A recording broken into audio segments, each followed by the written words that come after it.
Hello, welcome to TOPHER'S Stories, where stories comes alive. Please subscribe and share with friends.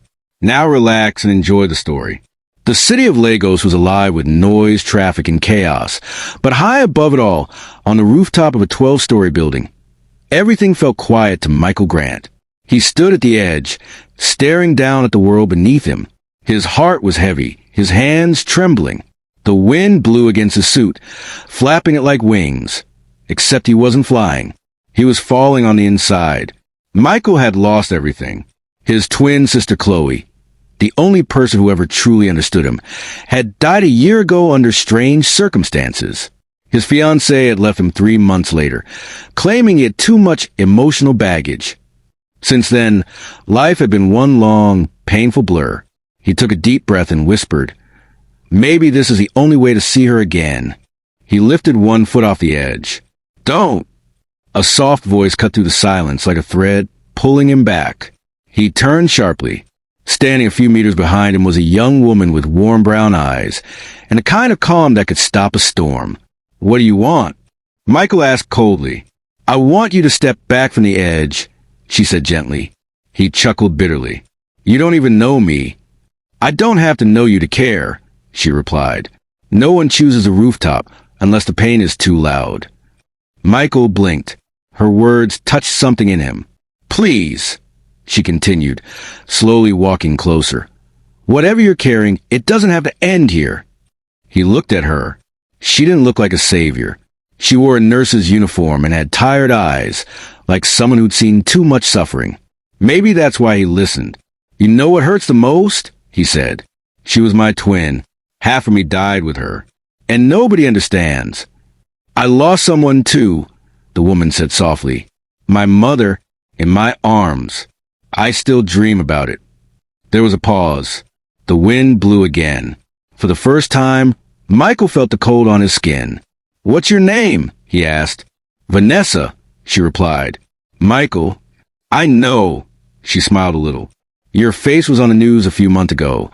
You designed that new hospital, right?" He nodded slowly. "You're a creator, Michael. You build things. Don't destroy yourself. You don't belong down there." Tears welled in his eyes. He stepped back from the edge and felt his knees. "I don't know how to live without her." Vanessa knelt beside him. "You don't have to know how. You just have to take one step. And then another. And maybe let someone walk with you." Michael looked into her eyes, deep pools of pain and strength. For the first time in a long time, he didn't feel completely alone. That night, she sat with him on that rooftop until sunrise. From that night on, Vanessa became a light in Michael's dark world. She checked on him daily, sometimes with a text, sometimes with food. She made him laugh again, and when she spoke, she did it with kindness and calm, never rushing him to move on, only encouraging him to heal. 2 weeks after they met, he asked her out for lunch. It was a small cafe tucked behind a quiet street in Victoria Island. Vanessa wore a yellow sundress and had her hair in a low bun. Michael hadn't felt nervous in years, but something about her made his heart skip. "You clean up nice," Vanessa smiled. He laughed. "You look like sunshine." As they ate, they talked about everything: dreams, childhood, fears. Michael found himself saying things he hadn't told anyone in years. "Do you believe people can have more than one soulmate?" he asked. Vanessa stirred her tea. "I think sometimes life takes away one so we can find another. Not to replace, but to remind us we can still love." He nodded slowly. "That's deep." She chuckled. "I'm a nurse. I see death almost every day. It teaches you what matters." Over the next month, Michael started sleeping better. He designed again, drew buildings with passion again. His friends noticed a change, especially Naomi. Naomi Banks had known Michael since childhood. She was smart, bold, and always protective of him. One evening, she met him at a local bar. "You're glowing," she said, sipping her drink. Michael laughed. "Is that your way of saying I look good?" "No, that's my way of saying something or someone is making you happy." Michael smiled. "Vanessa." Naomi raised an eyebrow. "The nurse from the rooftop story?" "Yes. She saved me." Naomi tilted her head. Have you checked her story? Background? People don't just show up on rooftops. Michael frowned. She told me she lost her mom. She works at Good Hope Clinic. I know. I called the clinic. Michael's eyes widened. You did what? Relax. I was just curious. They said she works night shifts but rarely talks to anyone. Comes in late, leaves early, doesn't make friends. Michael looked uncomfortable. So what are you saying? She's too clean, Michael. Too perfect. And she vanishes every night after her shift. No social life. No family you've met. No Instagram. No Facebook. Michael shrugged. Some people like privacy. True, Naomi said, leaning in. But even ghosts have shadows. He stood to leave. Thanks for your concern, Naomi. But I trust her. Naomi watched him go, her heart heavy. Meanwhile, that same night, Vanessa stood in front of a locked door in a small apartment on the mainland. She opened it carefully, stepped in, and removed her shoes. Inside was a shrine, lit candles, an old photograph of a teenage girl, a box of surgical tools, and a small, heart-shaped pendant. Vanessa whispered to the air, I'm sorry. I didn't know it was her heart. I swear I didn't know. She fell to her knees and cried. Outside, the wind blew softly, like the flap of butterfly wings, starting a storm. Michael tossed and turned in bed. It was 2:47 a.m. His room was quiet, but his mind wasn't. Sleep had become a stranger these past few days, not because of sadness, but because of something else, something strange. A voice he had heard it the night before, and the night before that, a soft, familiar voice. One that sounded like his late sister, Chloe. Michael, the voice echoed faintly again. Michael sat up straight, his heart racing. Sweat clung to his skin, despite the cold air from the AC. He switched on the lamp. Chloe, he whispered. Of course, no one answered. He got out of bed, breathing hard. Maybe it was a dream. Maybe grief was playing tricks on him again. But there was something different this time. The voice didn't feel like a memory. It felt present. It didn't say much, just his name. But it always came at the same hour, just before 3 a.m. That night, he decided to stay awake and wait. At exactly 2:59 a.m., the voice returned. Michael, it's not what it seems. He jumped to his feet. Who's there? Silence. He turned on all the lights in his apartment. Nothing. He opened the windows. Still nothing. His chest heaved as he leaned against the wall. His phone buzzed. It was a message from Vanessa. Can't sleep? Thinking of you. Michael stared at the screen. Something in his gut twisted. The next day, he went to Vanessa's apartment to surprise her. She wasn't expecting him.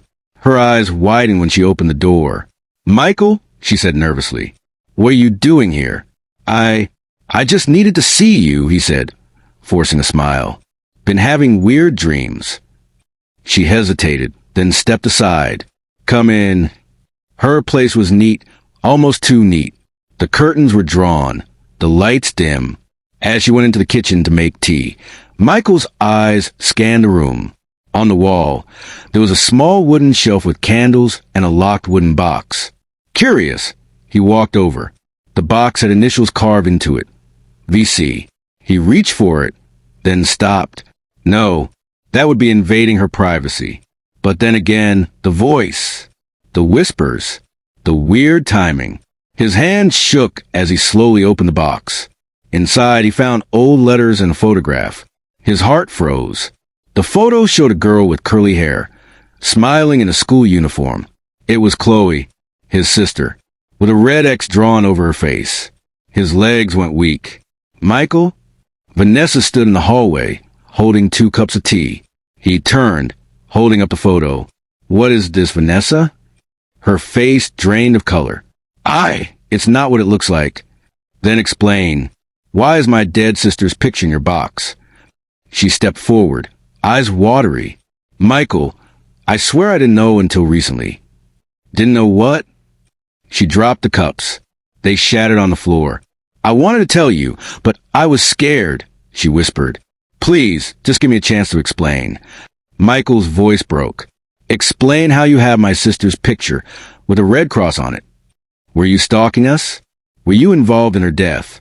No, I wasn't. I didn't know her. I didn't even know her name until after I met you. He backed away. His world was spinning. I need to breathe, he said and rushed out of the apartment. As the door slammed behind him, Vanessa fell to the floor, shaking.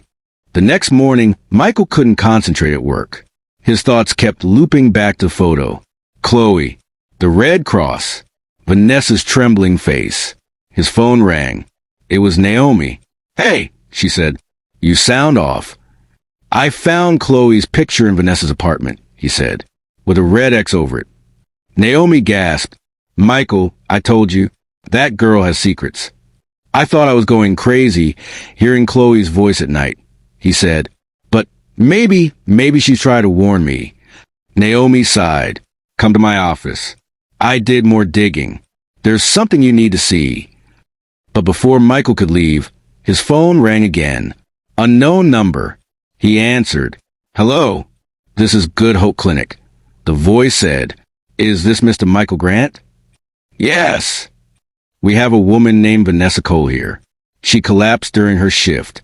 We need you to come immediately. His heart dropped. When Michael reached the clinic, Vanessa was unconscious on the hospital bed, her skin pale, lips trembling. Dr. Kamal, the senior physician, met him outside. She fainted due to heart complications, the doctor said. Apparently, she's been hiding it for a long time. Hiding what? She has a rare heart condition. Her heart doesn't pump blood properly. She had a transplant years ago. Michael blinked. A transplant? Yes, but something's not right, the doctor said. Her donor records are missing. We can't trace the original source of the heart she received. Michael's hand started to shake. I know you're close to her. You may want to prepare for the worst. If we don't stabilize her, she could... Don't say it, Michael interrupted. Just save her. Later, when Vanessa opened her eyes, Michael was sitting by her side. Her voice was weak. You came back. He swallowed. You should have told me. I was going to. I just didn't know how. Michael looked at her. You had a heart transplant? She nodded. Tears slid down her cheeks. 6 years ago. I was dying. My brother Desmond arranged it. I never asked questions. I just wanted to live. And you don't know who the donor was? Not at first, she whispered. But a few months ago, I found a name. Chloe Grant. I recognize a name from the building plans you showed me. Michael's body went cold. That's why you had her photo. Vanessa nodded. I wanted to know if it was true. If I had your sister's heart. Michael sat in silence. I didn't kill her, Michael. I didn't even know her. But I carry her inside me. And I think she's the reason I found you that night. On the rooftop. His lips trembled. You think Chloe led you to me? I don't know. But I know I love you, she said, voice breaking. And if I could give her heart back to you, I would. Michael stood up, turning away. Everything inside him was chaos. His sister's heart was beating inside the woman he loved. Was it fate or a cruel accident? He looked back at Vanessa, pale and fragile. Then he whispered to himself, a heart for a heart, but at what cost? Naomi sat in her office, her laptop open, eyes fixed on the screen. She had spent hours digging through hospital archives, transplant records, and news articles. Something wasn't right, and her instincts screamed louder every day. She opened a folder labeled Chloe Grant, Transplant Case. It was marked as closed, but Naomi had her ways. The donor file said Chloe's heart was voluntarily donated after a tragic accident. But Naomi remembered the truth. Chloe didn't die in an accident. She had collapsed suddenly in her home, and her death had never been fully explained. No autopsy. No full investigation. Naomi muttered to herself, too fast, too clean. She scanned deeper into the system. A code blinked at her. Private surgery, unregistered facility, Ogun State. She clicked it. Date, 6 years ago. Patient, Vanessa Cole. Surgery, emergency heart transplant. Authorized by Desmond Cole. Naomi's jaw dropped. Desmond, her brother. The documents were unsealed enough to reveal shocking lines. Donor retrieval, expedited. No family consent acquired. Procedure funded in cash. No public medical record filed. Her hand shook as she printed the files. She didn't get that heart legally, Naomi whispered. It was stolen. She stormed into Michael's office the next morning. Michael, she said, slamming the papers on his desk, we have a serious problem. He looked up tired. If it's about Vanessa, it's about Chloe. And her heart. He froze. Naomi sat down. I found the real records. Chloe didn't donate her heart. It was taken. While your family was still grieving, someone, Desmond Cole, arranged an illegal transplant for Vanessa. Michael's mouth went dry. You're saying Chloe's heart was stolen? Yes. A black market surgery. No approval. No consent. Just taken. Michael stood, his chest rising and falling. She said she didn't know. Naomi softened. Maybe she didn't. But Desmond knew. He used her condition to do something evil. Michael stared at the files. Chloe's name. The procedure date. The shady clinic's logo. And then he whispered, she's alive because my sister died. Naomi placed a hand on his. And your sister might still be alive, if not for this. Michael stood outside Vanessa's apartment, the truth pounding in his chest like a drum. His hand trembled as he knocked. The door opened slowly. Vanessa appeared, pale and weak from her recent collapse. Michael, she said softly, her eyes lighting up for a second. Then she saw his face. Cold, broken. Can we talk? He said. She nodded and stepped aside. Inside, the air felt thick. The same shelf. The same box. But now, everything looked different. He turned to her. I need the truth. All of it. Vanessa hesitated. I know, he said. I know Chloe's heart wasn't donated. It was stolen. Her eyes filled instantly with tears. I didn't know at first, Michael. I swear to you on everything I love, I didn't know. Then how did you get it? Who arranged it? She collapsed onto the couch. Her voice came out in broken pieces. My brother, Desmond, he always protected me. When I got sick, I was 19. Doctors said I had a year to live. Maybe less. She sniffled. Desmond said he found a solution, that he had a donor. He told me not to ask questions. He said I'd live. Michael's voice was hoarse. And you said nothing? I didn't know. I was weak. I was dying. And after the surgery, I started to feel better. I asked who gave me the heart, and he told me it was from a girl in an accident. He lied to me. Michael looked away, blinking hard. 3 months ago, she continued, I found a letter in his drawer. It said, she was young. Sorry we had to take her early. The brother can never know. That's when I started searching. Why didn't you tell me? He asked. I wanted to, but the closer we got, the more I loved you, the more I feared losing you. He turned to her. You should have said something the moment you saw Chloe's photo in my house. I was scared, she said, crying. Not of the truth, but of breaking you all over again. You were just learning to breathe again. Michael's fists clenched. She was my sister, Vanessa, and someone cut her open like a piece of meat. I didn't do it, she sobbed. I didn't ask for her heart. I didn't want anyone to die. But I'm alive because of her. And I've tried every day since I found out to make that life mean something. He paced the room, anger and grief battling inside him. I hear her voice, he said, almost himself. At night, she calls my name. And now I know why. She's not resting. She wants justice. Vanessa crawled to his feet, holding his hand. Please, she whispered. If you walk away from me, I'll understand.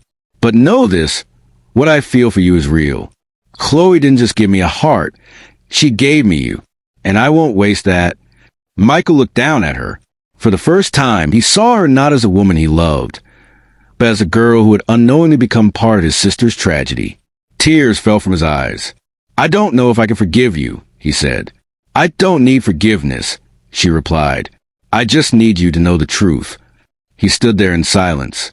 Then gently he helped her to her feet and whispered, "Then help me find Desmond. We end this." For Chloe, Vanessa nodded. The war had begun. Michael stood in a dark hallway of an old abandoned mansion on the outskirts of town. Next to him was Vanessa, her hands shaking. The tip Naomi had given them had led here. This was where Desmond was last seen. "You're sure about this place?" Michael whispered. Vanessa nodded. "This used to be one of our father's houses. Desmond took it over after he died, but we were never allowed here." The door creaked open, revealing dim lights, strange symbols on the wall, and whispers from men in black suits. In the center of the room stood Desmond Cole, tall, well-dressed, and calm. "Little brother," he said, smiling coldly at Vanessa. And the lover boy finally decided to visit. Michael stepped forward. "I want the truth. No more lies. You stole Chloe's heart." Desmond chuckled. "Stole? That heart saved my sister's life. You should be thanking me." Vanessa's voice cracked. "Desmond, how could you? She was a child." "I did what had to be done," he said, voice cold. "The world is cruel. It doesn't care about sweet girls with bad hearts. It only respects power." Michael clenched his fists. "You run a syndicate. You're selling organs." Desmond didn't deny it. Instead, he looked amused. "There's a whole world out there begging for what I provide," Desmond said. "Rich men, dying women, sick politicians. They want hearts, and I give them hearts. It's not murder, it's business." Michael stepped forward, eyes blazing. "You killed my sister. And yet," Desmond said, pointing at Vanessa, "you're in love with the woman who lives because of it." Michael didn't flinch. "She didn't know, but you did, and I swear I'll bring you down." Desmond's smile faded. "You should leave her. Now, walk away and live, or stay and die." Vanessa shouted, "Stop! This isn't power. This is evil." Desmond's eyes turned dark. "You're still my sister. I protected you once. But don't stand in my way again." Michael took Vanessa's hand. "I choose love. I choose the truth. And nothing, not even you, can stop us now." Desmond stared at them. "Then may the cold heart claim you both." The night was quiet, too quiet. Michael returned home with Vanessa, feeling shaken but determined. He placed extra locks on the door and kept a knife under his pillow. "This isn't over," he whispered. Vanessa sat on the couch, her eyes heavy with fear. "He won't let us go." Suddenly, bang! The front window shattered. Smoke poured into the room. Michael grabbed Vanessa's hand. "Run!" Before they could move, masked men broke through the back door. One of them grabbed Michael by the neck, slamming him to the floor. "Michael!" Vanessa screamed. Another man pulled her away, covering her mouth.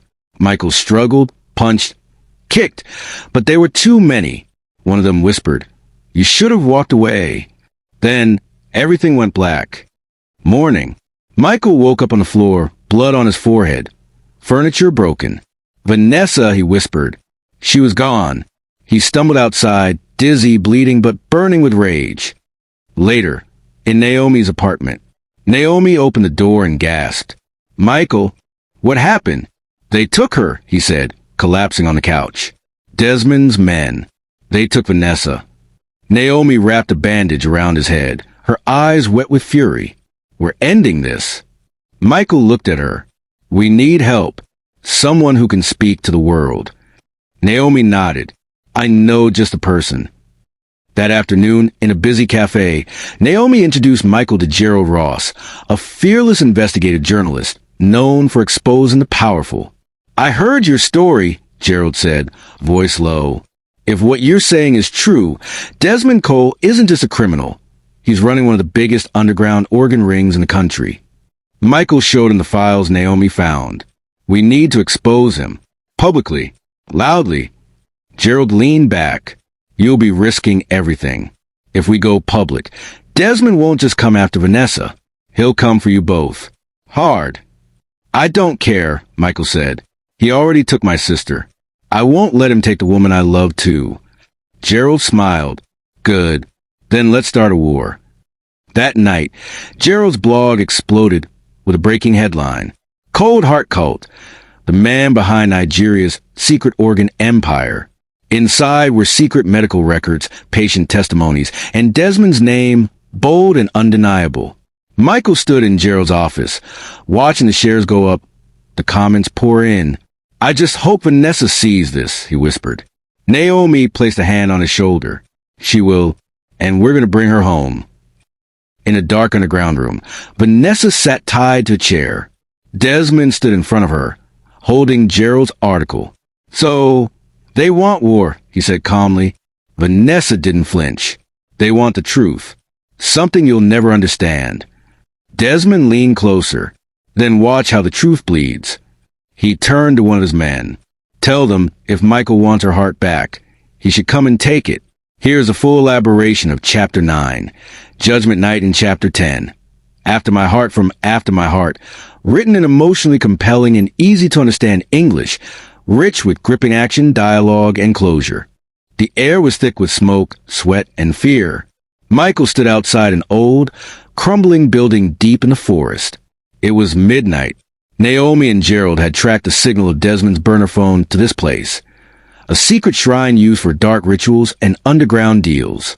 Michael's hand trembled around the gun Naomi had forced into his hand earlier. You don't have to go in alone, she had said. Yes, I do, he replied. This ends with me. He stepped inside. Candles flickered on the stone walls. Red fabric lined the altar. Symbols were painted in blood. And in the middle of it all, Vanessa, tied to a chair, pale but breathing. Michael, she whispered. Desmond emerged from the shadows, wearing a long robe, his face calm, unreadable.